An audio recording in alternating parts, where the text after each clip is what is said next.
So how's everything going with the project? There's a lot going on at the moment. Yeah. We got through the phase of producing the drones that we needed. Yeah. But we're now sitting down with the builder, the civil engineer, the mechanical engineer, the electrical engineer, just to make sure that everything works as we expected it to. Lots of moving parts, eh? Yeah, so, you know, and it gets down to the nitty gritty of how's that going to interact, you know, where we're going to put the dustbins, how many dustbins are we going to need. All the exciting bits. Eh? Yeah, all the exciting bits, but then again, all these things have to work, you know. Yeah, We've got to have the bin store in the right place. Yeah. We've got to have the right electricity supply, so we're working with Northern Power Grid to work out how much electricity we need. Yeah. That then depends on what's going to go into Alex's kitchen, how many ovens we have, how many heaters we need, what type of flooring we're going to have. You know, there's so many things that interact. Of course. And then we have to deal with all the suppliers. Yeah. And then it's all got to be coordinated together.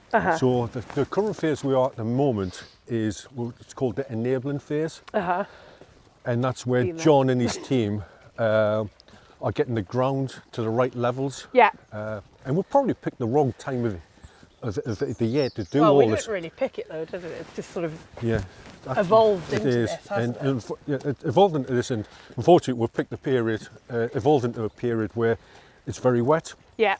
So when you're moving thousands of tons of soil about, it can get very muddy very quickly. Well, that's why we've got our wellies on, Bob. It is, yeah. And so can I ask a question though, because I'm just interested. How is our head gardener suddenly the guy that I need for all of these things? How's that happened?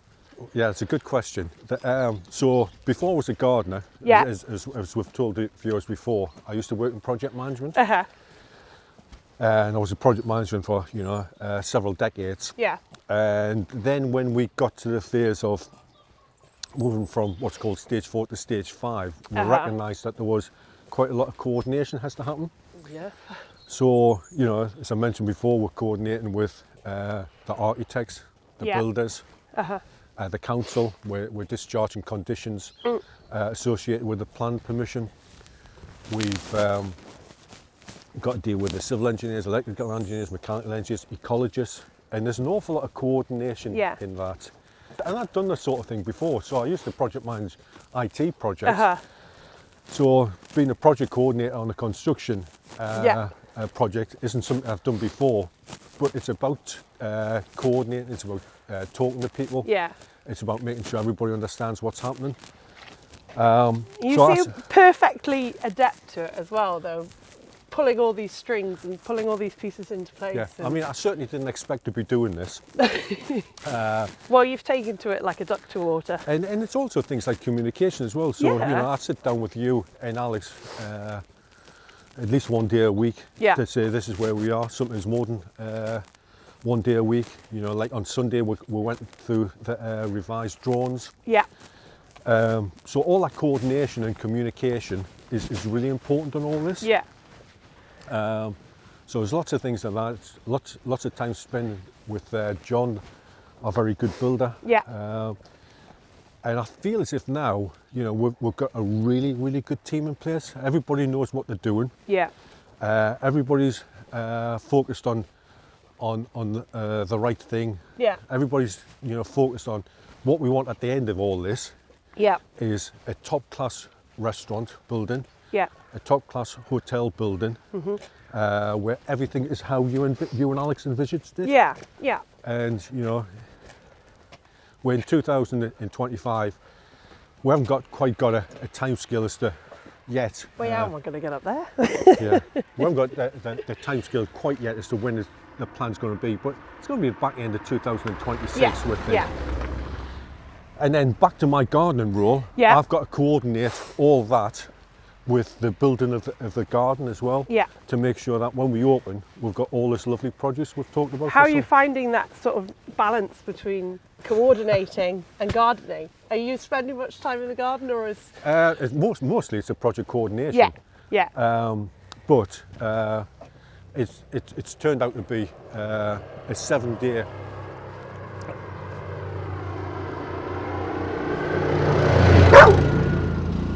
Wow.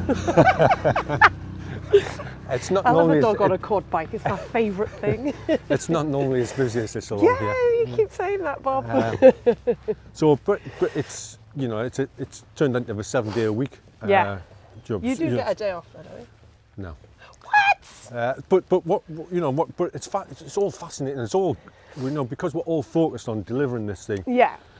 So yesterday we were dealing with conditions that have been associated with planning permission. Yeah. And then I flip and order some soft fruit plants. So it's backwards and forwards all the time. But it's going well. I mean, which bit are you enjoying the most? it will always be the gardening bit. Yeah. Of course. But for all of us, you and Alex, Yeah. and myself and Anne, to be involved in such a fantastic project. It's very exciting, isn't it? It's very exciting. Yeah. It's a brilliant location. It's a great design for the building, and you can start to see, we're getting there. Yeah. It feels like we're moving now, doesn't it? It does, yeah. It used to just feel like we were stuck in the mud, so to speak. But Yeah. now there's actual things Yeah. that we can see Yeah. happening. Yeah. So the next stage is, John will get all the enabling work done. Yeah. And we're working with Northern Power Grid to get electricity supply set Yeah. up. Then John will set the site up as a building site. Yeah. Which will be porta cabins, there'll be welfare facilities for the staff. So we're probably a couple of months away from that at the moment. Yeah. When do I start ordering my hydrants with glitter on it? Yeah, so once he's set it up as a site, Yeah. once there's a few sort of official things we've got to go through. Yeah. And then once he says, right, the site's set up, we've notified the various people that we're starting the construction phase.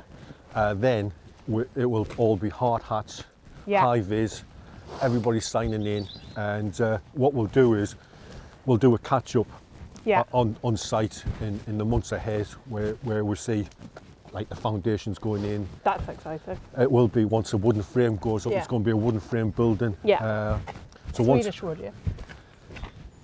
it's likely to be Scandinavian wood of some description, and I think one of the things we've come to you in the next couple of weeks was with samples and saying, what do you like? What's your preference? But if it's a timber frame, you surely don't see it, do you? The inside the building, it's going to be one of the features. Yeah. So it's going to be that wooden frame. There'll be uprights. Yeah. There'll be patterns on the ceiling, and it's going to be one of the real features of the restaurant. That's exciting. I mean, like what we're doing at the minute is we're making sure the internal flow between the lounge, the dining room, how that interacts with the reception area, the kitchen. That's all been finalised at the minute. So it's all go, but every day, every week, I see progress being made. Yeah, that's what we need. It is, yeah. Yeah, it's exciting, isn't it? Like you say, it's a project that is such a big project, but such an exciting project. Yeah, and Alex was at the Michelin's Awards earlier in the week, and myself and Anne watched it, and we saw about these other projects that are happening, and hopefully in 2 or 3 years' time, they'll be talking about the Freyja project. I hope they will be. Yeah. Yeah, definitely. No, it's very exciting, isn't it, to think about where we could be in a few years' time. And then we'll look at when it's there and it's operating, and I'm back to being a gardener, and you're running. Will you ever go back to being a gardener? Oh God, I hope so. so I'll be in my element then. Yeah. And I go back to being somebody who works in a restaurant again. Yes. I look forward to that day. Yeah. And once I'm back to being a gardener, and it'll be fantastic. I'm excited. Producing lots and lots of produce. Lots of peaches.